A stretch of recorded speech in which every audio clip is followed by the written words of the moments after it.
Hello. It's wonderful to be here with you. And this is our last Bible study for this semester. We're going to begin again in January. Finish off Hebrews 11 because we still have more characters to study from the Old Testament. I'm hoping that you've enjoyed going back to the Old Testament and to see how the author uses so many techniques to emphasize his points, uh, to enhance the story. It's just been fun for me, and I hope it's been as much fun for you. Um, we're going to start with a snippet, and I've been able to do a snippet each week. And so this week is one of the first snippets or the first snippets that I found this technique. Now, um, I knew for a long time that the repetition of a word in a story was important. But it was a long time, a couple of years before I realized that uh, a, an author could use the same word multiple times in the whole book. For instance, in First Peter, we have the word suffer or suffering used over and over and over again across his whole book. You should watch for it because the book is about um, being like Christ during suffering and pointing back to what he suffered. And so when I found this out was I was reading a book about Jacob and his part in the book of Genesis. It was a scholarly work, and one of the first scholarly works that I read, and it was, whoa, way high up above me. But I wanted to learn to read these books, and I persevered. And one of the things he said in the book was that the word stone was repeated often throughout the life of Jacob. And I said, wow, that's interesting. And he showed where it was, but he never told why it was repeated. And I was just excited that it was repeated. And I didn't guess why. But when I wrote about it in a paper for a seminary paper, the teacher asked why. And I couldn't give him an answer. And it was that way for a couple of years until I got at the end of Genesis when I was teaching it in one of my Bible studies. And I got the answers at the very end of Genesis. So I'm going to show you that. So on your paper, you have a list of verses that I want to go through. And so you can open your Bible so that you can read it with me. And you'll go to Genesis 28. Now that is when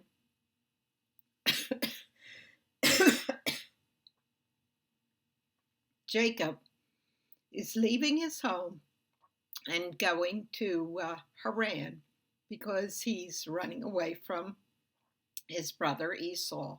He has stolen the blessing. And Esau is angry enough because he felt as though Jacob had also stolen the birthright, even though it was he who gave it to Jacob for a bowl of stew, probably lentil stew because it was red.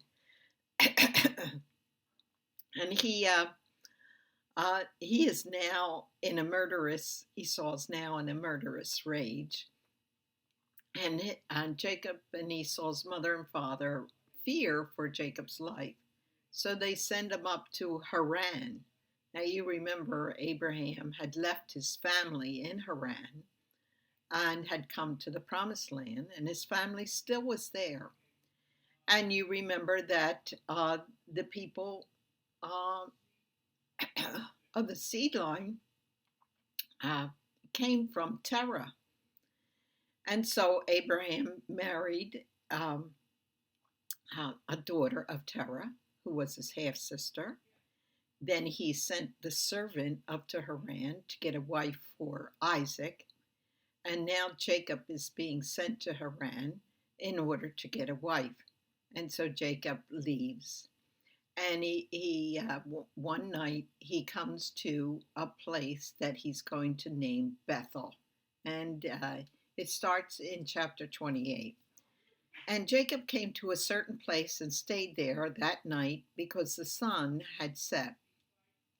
Taking one of the stones is eben, of the place, he put it under his head and lay down in that place to sleep.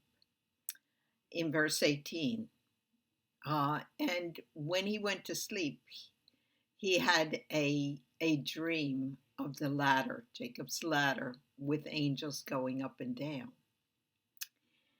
So early in the morning, Jacob took the stone that he had laid his head on, eben, that he had put under his head, and set it up for a pillar and poured oil on the top of it, and he made a covenant that way with God, saying, "Please, God, bring me back, and if you do, I will live for you."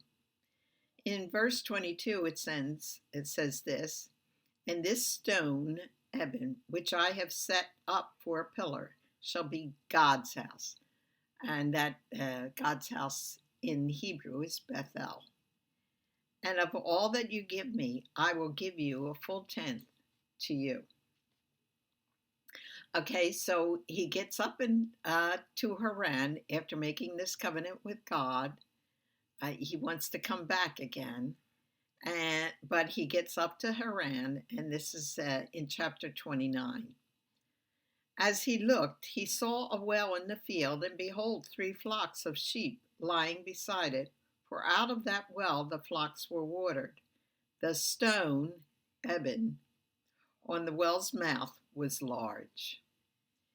Verse 3, "And when all the flocks were gathered there, the shepherds would roll the stone, eben, from the mouth of the well, and water the sheep, and put the stone back in its place over the mouth of the well." Verse 8, "They said, 'We cannot roll the stone away until all the flocks are gathered together, and the stone, eben, is rolled from the mouth of the well. Then we water the sheep.'" This was a protective measure for the well, so that other people would not come and steal their water or claim their water. They would put a stone on the well that was practically immovable unless there were several men there.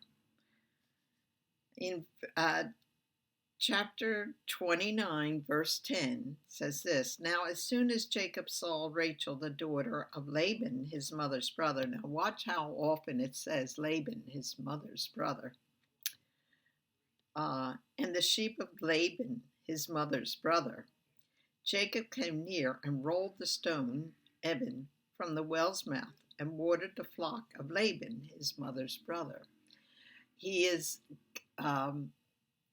cluing you in that this is the family that Jacob is supposed to marry into.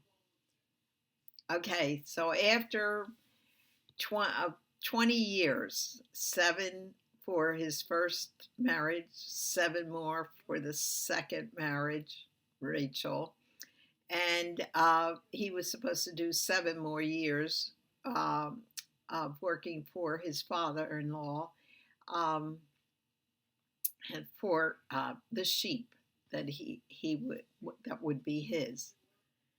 But he decides, and he says it's because the Lord had told him to take his family back to Canaan after 20 years. In Genesis 31:45-46, it says, "So Jacob took a stone, eben, and set it up as a pillar. And Jacob said to his kinsmen, 'Gather stones.' And they took stones and made a heap, and they ate by the heap."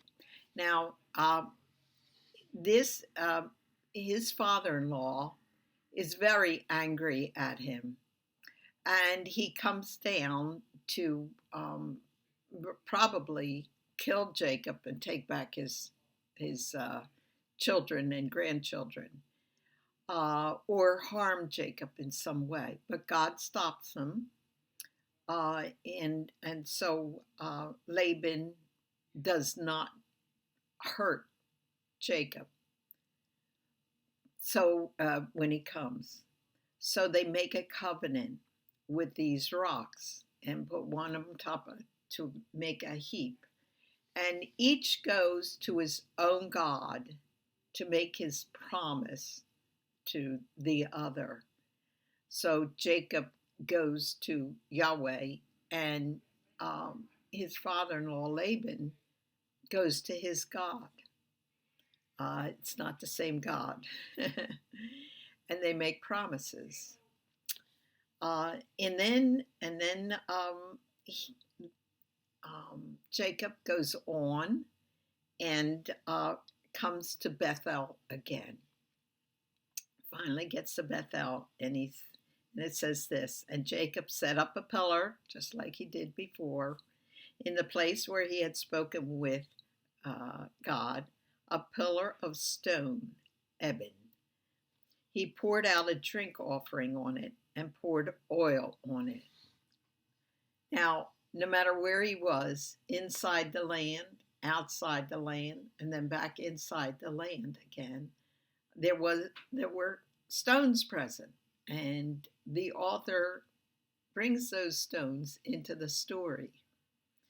When I went to Israel 51 years ago, all you saw were stones. There are stones. Now, if you've ever gone up to Boston, Massachusetts, you will see stones everywhere. That's why you see so many stone fences up there. If you go through Boston or in Massachusetts, anywhere, you see a lot of stone fences. Stones are everywhere. Well, that's Israel. Stones are everywhere. And I finally found out what the stone represents in Jacob's story when I read at the very end of the book, the blessing to Joseph. And it says this, in Genesis 49:24. Joseph is a fruitful bow by a spring. His branches run over the wall. The archers bitterly attack him, shot at him, and harassed him severely. Yet his bow remained unmoved. His arms were made agile by the hands of the mighty one of Jacob. So now Jacob is talking about God, and he names him Mighty One of Jacob. From there is the shepherd, so he names God the shepherd. The stone, ebon, of Israel. He names God the stone of Jacob, or Jacob's stone, or the stone of Israel. By the God of your father who will help you, so he calls God the helper. By the Almighty who will bless you, calls God Almighty. All these names, but the most important name to notice in this text for this story of Jacob is that God is called Stone of Israel. So the stone represented God, who never left Jacob, whether he was in the land or outside the land. God, the stone, was always there. And this must have been a great comfort to those who were taken into the Babylonian captivity. You see, in those days, if your God was only the God of that land, your God was land-bound. So there was a God of Babylon, a God of Assyria. And the only way the other God could be your God in your land is if there was a war and your God won. So he got more land.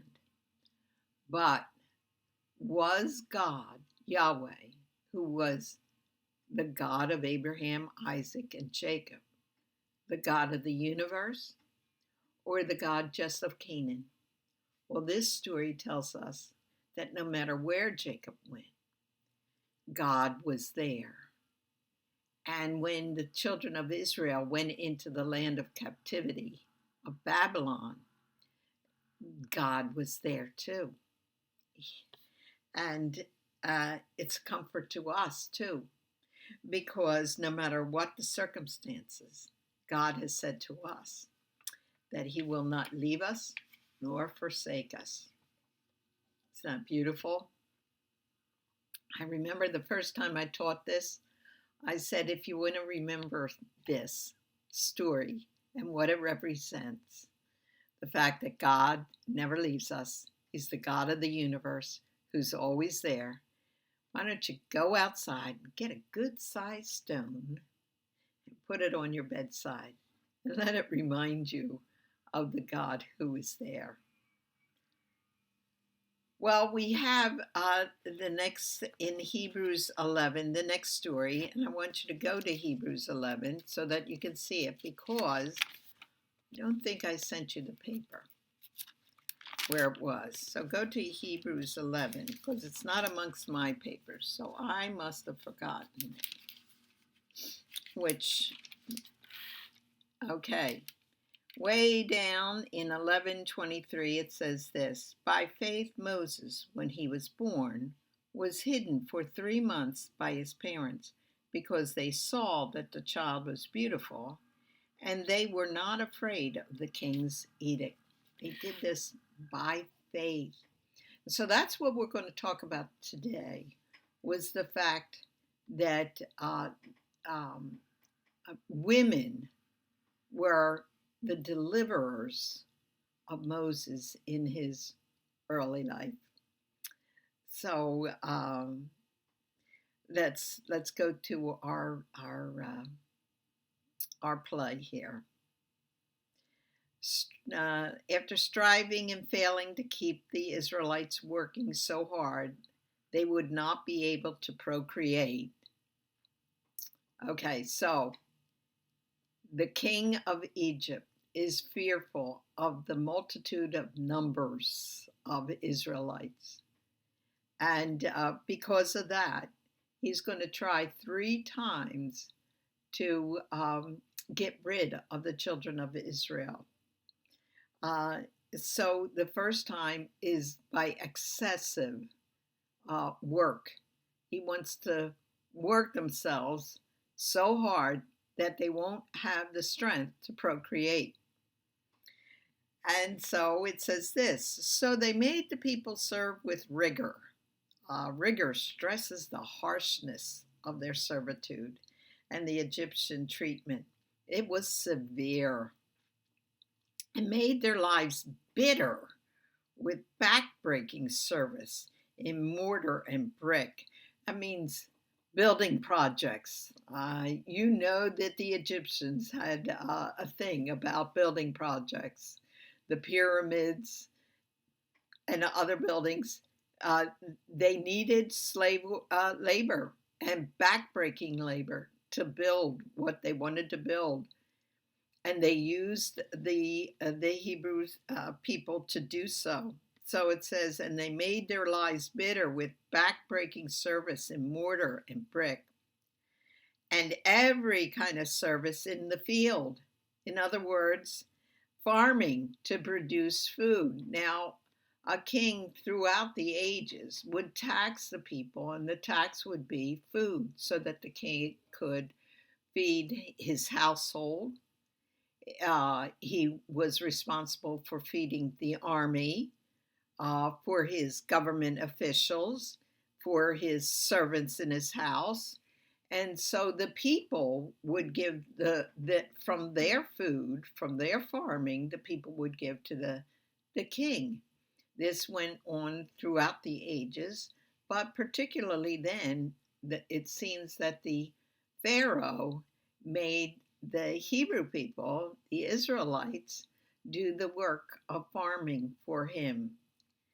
And And then it says with every kind of service. So it wasn't restricted to that, to the farming and building projects, but every kind of service. They made them serve with rigor. So this is emphasizing how awful this servitude was. But the author, emphasizes it in another way through a chiasm. And that's what you just read through. There's a chiastic technique being used. Why? Because it was important for God's people to remember how awful it was in Egypt. Because when they come out of Egypt and they're going to be in the wilderness, he wants them to remember that this wilderness experience was not as bad as what they had gone through in Egypt. But they forget, don't they? And they wish to go back to Egypt on several occasions. Notice how it works. We have the A at the top. It says, they made the people serve with rigor. It goes with the lower A. They made them serve with rigor or severity.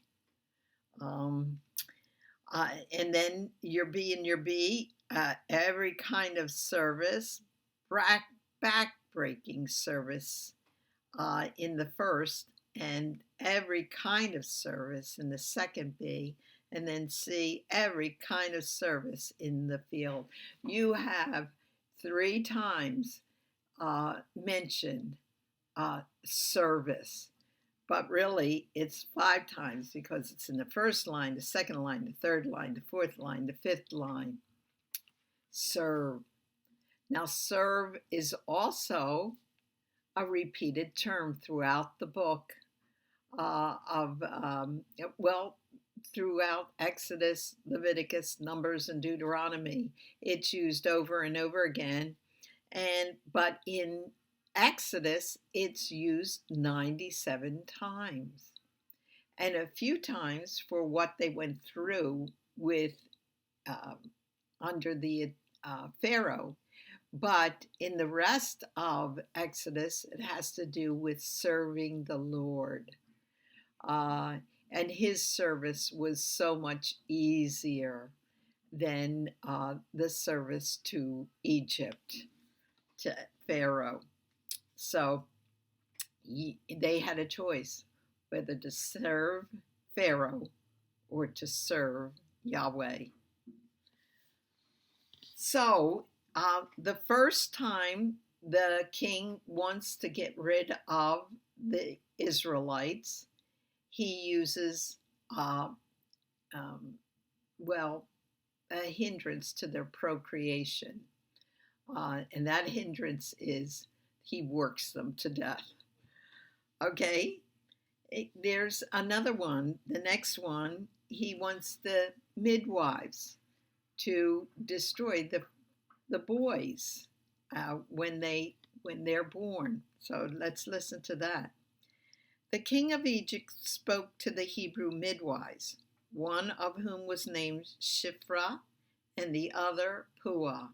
I just want to point out to you that as important as Pharaoh was, he's called Pharaoh and he's called the king of Egypt, never gives the name. And names are extremely important to the Hebrew people. You named the person who was important. But in this case, it's midwives who are given their name. The midwives are given names, but the Pharaoh is never named. Historians would have loved it if Moses had written down the name, but that was not important to God. What was important to God were these midwives, and he has them named. Okay, and then they become the first female deliverers. So it's females who deliver Moses and his people. And uh, we go on with the story. And the king of Egypt spoke to the Hebrew midwives, one of whom was named Shiphrah and the other Puah.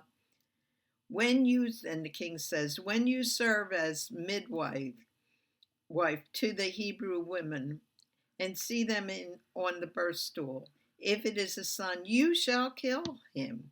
But if it is a daughter, she shall live. He wants to get rid of the sons. But ironically, it's the daughters or the women who deliver Moses and his people. Pharaoh thinks that he's in control, but two midwife women undermine him. And it goes on. The narrator says, but the midwives feared God and did not do as the king of Egypt commanded them, but let the male children live. So the king of Egypt called the midwives and spoke to them. What is the motivation for their saving the children? They feared God.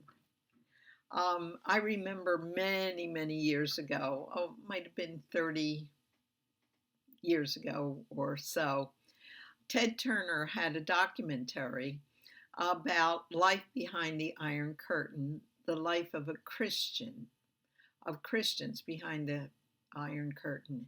And I'm not quite sure where that was, but they were talking to a minister and they said, if they catch you, doing a service and baptizing, you could be imprisoned for a long time or even killed.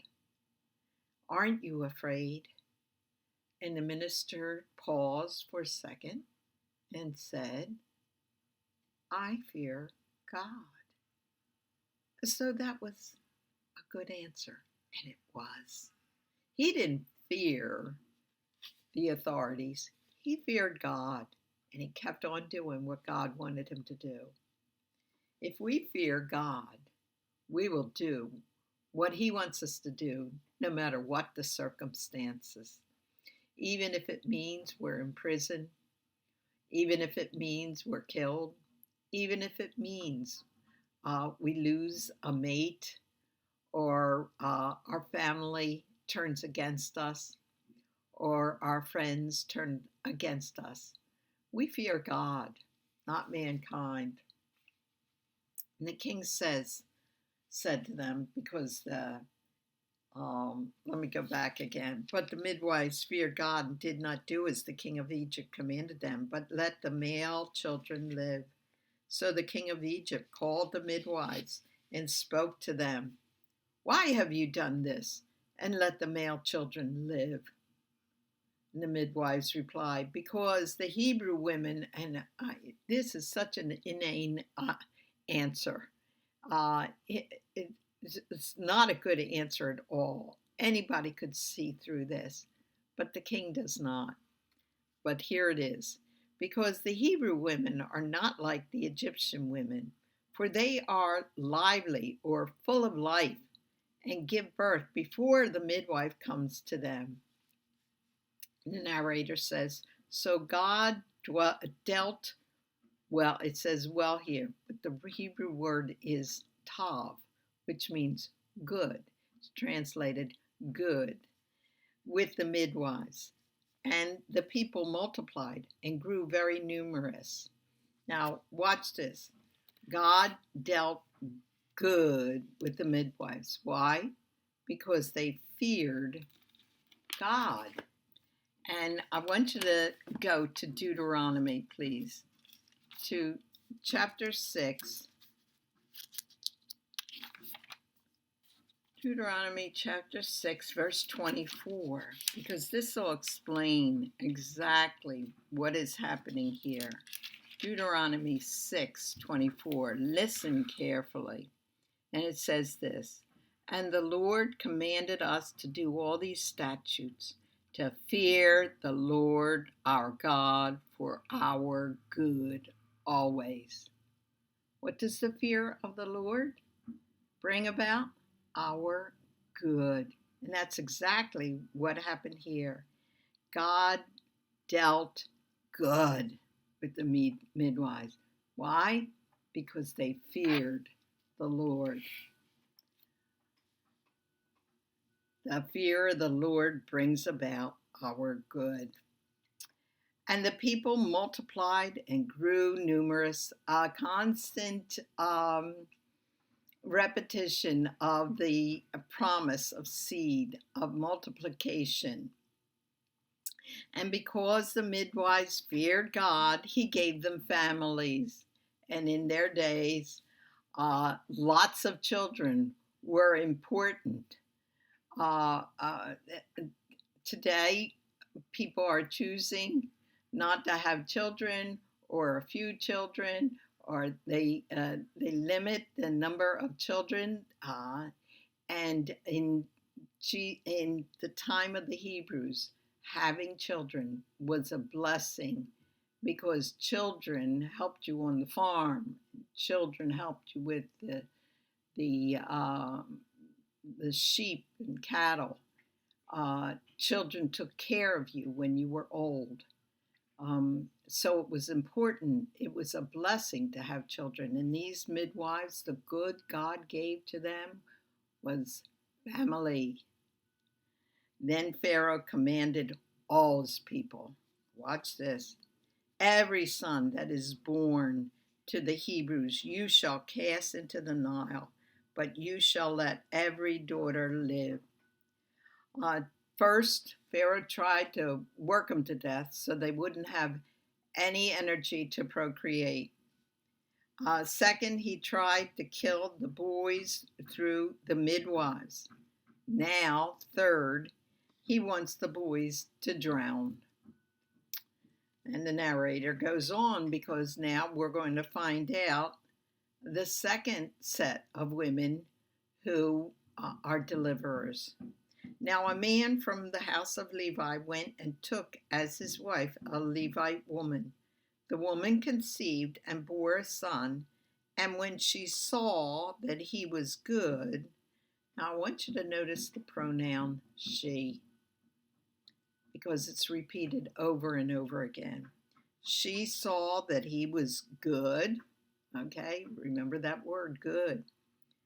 This was the good God brought about in these parents' lives because they weren't afraid. They believed God. She hid him 3 months. When she could hide him no longer, she took for him an ark made of bulrushes and daubed it with bitumen and pitch. She put the child in it and placed it among the reeds by the river bank. And the other woman, his sister, stood at a distance to know what would be done to him. Okay, so it's the woman, Moses' mother, and his sister protect him, deliver him. In verse 5, it says this, Now the daughter of the Pharaoh came down to bathe at the river while her young women walked beside the river. She saw the ark among the reeds and sent her servant woman, and she took it. When she opened it, she saw the child, and behold, the baby was crying. She took pity on him and spoke. This is one of the Hebrew children. You ever wonder how she knew? Anybody know? Probably because he was circumcised. That was a sign for the Israelites. And the sister of Moses comes up to her and says, Shall I go and call you a nurse from the Hebrew women to nurse the child for you? This was a job description of some of the women in any society who nursed babies as their job rather than the mother doing it. So the Pharaoh's daughter probably thought she was getting some woman like this. And the daughter of Pharaoh says, "Go." So the girl went and called the child's mother. And Pharaoh's daughter spoke to Moses' mother, "Take this child away and nurse him for me, and I will give you your wages." So the third set of women included Pharaoh's daughter and her servant, who brought the ark to the woman, to Pharaoh's daughter. And so it says, "So the woman took the child and nursed him. And when the child grew older, she brought him to Pharaoh's daughter, and he became her son. She named him Moses, because Moses' name means I drew him out of water." Pharaoh wants the boys to die, but it is the women, the midwives, the mother and sister of Moses, and the daughter of Pharaoh, who undermine Pharaoh. The weak and powerless overcome the strong and the mighty in this story, and through the providential care of God. Now, I want to take one portion of this story on the next page and deal with the midwives again, because they are so important because of their fear of God, that the author has made a chiastic arrangement, a chiasm, out of their story. So let me read it through. "When you serve as midwife to the Hebrew women and see them on the birth stool," and Pharaoh's talking, "if it is a son, you shall kill him, but if it is a daughter, she shall live." But the midwives feared God and did not do as the king of Egypt commanded them, but let the male children live. Do you notice, by the way, from this reading and the previous reading, that the word live is mentioned over and over again? Okay, he's going to allow the girls, the females, to live, but they're the ones that are undermining him. So the king of Egypt called the midwives and spoke to them. "Why have you done this? And let the male children live." They're going to give a clever answer, because he's already fearful of Israel's mighty numbers. He's going to believe this story. And the Hebrew women say, because the Hebrew women, the midwives say, because the Hebrew women are not like the Egyptian women, for they are lively or full of life and give birth before the midwife comes to them. So God dealt good with the midwives, and the people multiplied and grew very numerous. Now this was a wild answer they gave to him, but he stopped. He never gave an answer, and he never had them killed. He just let it be. And because the midwives feared God, he gave them families. Then Pharaoh commanded all his people, "Every son that is born to the Hebrews you shall cast into the Nile, but you shall let every daughter live." And so your neighbor could be the one who tattled on you and took your child and threw him into the Nile River. What a fearful situation. But this chiasm shows how important these midwives were and why they are important. In this story, the name God is used for the first time. His name has not been used until now, and it's in reference to the midwives' fear of God. Pharaoh wants the sons to die, but it is the women who undermine him. The women, the midwives, the mother and daughter. Did you notice there was no mention of the father, his involvement? and even Pharaoh's daughter. The first time God is mentioned is for the midwives and the example they have of what it means to fear God. Do we fear God enough to be willing to die for Him? Do we fear God enough to live for Him? It was wonderful being with you.